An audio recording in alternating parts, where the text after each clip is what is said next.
తాలింపు అంటే ఆవాలు లేని తాలింపును ఒకసారి ఊహించుకోండి. ప్రతి దాంట్లోనూ ఆవాలు ఎందుకు పెట్టారు అంటే అందులో ఉండే ఔషధ గుణాలు మన శరీరానికి అనేక రకాల లాభాలు కలిగిస్తాయి కాబట్టి. అలాంటి ఆవాల్ని కాస్త గానుగాడించి కూడా ఆయిల్ తీస్తే ఆవ నూనె మనకు లభిస్తూ ఉంటుంది. మార్కెట్లో దొరికే ఆయిల్స్ అన్నీ రిఫైన్డ్ ఆయిల్స్ కాబట్టి ఈ ఆవ నూనె కూడా రిఫైన్ చేయటం వల్ల కాస్త కల్తీ ఆయిల్స్ అట్లా ఉంటాయి. కానీ అలాంటి ఆయిల్ వల్ల మీకు మెడిసినల్ ప్రాపర్టీస్ పోతాయి.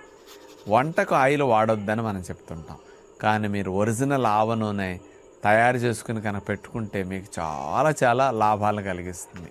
ఇప్పుడు సమ్మర్లో ఆవాలు కాస్త చవకగా దొరుకుతాయండి.